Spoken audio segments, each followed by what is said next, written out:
മണിപ്പൂർ വിവാദം ഇപ്പോഴും കെട്ടടങ്ങാതെ പുകയുകയാണ്. മോദി മണിപ്പൂർ ഇനിയും സന്ദർശിച്ചില്ലെങ്കിൽ കോൺഗ്രസ് അടങ്ങിയിരിക്കുമെന്ന് കരുതേണ്ട. ഇപ്പോഴിതാ പ്രധാനമന്ത്രി നരേന്ദ്രമോദി എന്തുകൊണ്ടാണ് കലാപബാധിതമായ മണിപ്പൂർ സന്ദർശിക്കാത്തത് എന്ന ചോദ്യം വീണ്ടും ഉന്നയിക്കുകയാണ് കോൺഗ്രസ്.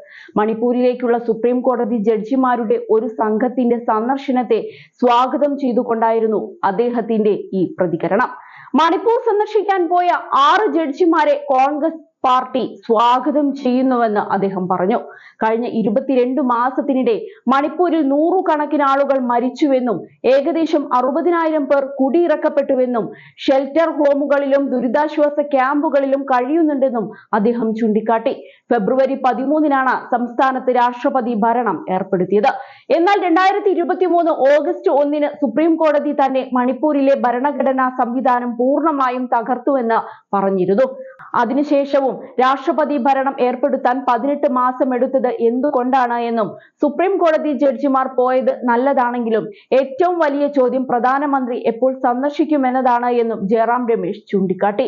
ജസ്റ്റിസുമാരായ BR Gavai, Suryakant, Vikramnath, MM Sundaresh, KV Viswanathan, N Kotiswar എന്നിവരുൾപ്പെടെ സുപ്രീം കോടതി ജഡ്ജിമാരുടെ ഒരു സംഘം മണിപ്പൂരിലെ ചുരാചന്ദ്പൂരിലെ ഒരു ദുരിതാശ്വാസ ക്യാമ്പ് സന്ദർശിച്ചിരുന്നു.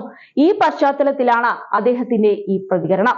പാർലമെന്റിൽ തന്റെ മന്ത്രാലയത്തിന്റെ പ്രവർത്തനങ്ങളെ കുറിച്ചുള്ള ചർച്ചകളിൽ മണിപ്പൂരിലെ സ്ഥിതിഗതിയെ കുറിച്ച് സംസാരിക്കാത്തതിന് ആഭ്യന്തരമന്ത്രി അമിത്ഷായെയും അദ്ദേഹം വിമർശിച്ചിരുന്നു.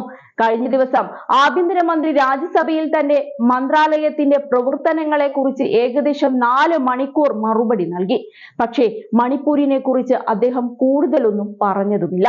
2022 ഫെബ്രുവരിയിൽ NDA വൻ ഭൂരിപക്ഷത്തോടെ തിരഞ്ഞെടുപ്പിൽ വിജയിച്ചു. പക്ഷേ 15 മാസത്തിനുള്ളിൽ മണിപ്പൂർ കത്താൻ തുടങ്ങി. അതിന് ഉത്തരമില്ല. പ്രധാനമന്ത്രി എന്തുകൊണ്ട് പോയില്ല എന്നതിനും ഉത്തരമില്ല എന്നും അദ്ദേഹം എടുത്തു പറഞ്ഞു. സംസ്ഥാനത്ത് രാഷ്ട്രപതി ഭരണം ഏർപ്പെടുത്തുന്നതിലെ കാലതാമസത്തെയും അദ്ദേഹം ചോദ്യം ചെയ്തു. അമിത്ഷാ മണിപ്പൂർ സന്ദർശിക്കാതെ മിസോറാം സന്ദർശിച്ചതിനെയും അദ്ദേഹം വിമർശിച്ചു. ആഭ്യന്തരമന്ത്രി മിസോറാമിലേക്ക് പോകുന്നു, എന്തുകൊണ്ട് അദ്ദേഹം മണിപ്പൂരിലേക്ക് പോയില്ല? അമേരിക്കയിലേക്ക് പോയതിനു ശേഷം മിസോറാം മുഖ്യമന്ത്രി പറഞ്ഞ കാര്യങ്ങൾ നിരവധി ചോദ്യങ്ങൾ ഉയർത്തുന്നതാണ് എന്നും ജയറാം രമേശ് ചൂണ്ടിക്കാട്ടി. ബാങ്കോക്കിലേക്ക് പോകുന്നതിനു മുൻപോ തിരിച്ചെത്തിയിട്ടോ പ്രധാനമന്ത്രി മണിപ്പൂർ സന്ദർശിക്കണമെന്നും അദ്ദേഹം ആവശ്യപ്പെട്ടു. അതേസമയം സുപ്രീം കോടതി ജഡ്ജിമാരുടെ പ്രത്യേക സംഘം കഴിഞ്ഞ ദിവസമാണ് മണിപ്പൂർ സന്ദർശിച്ചത്.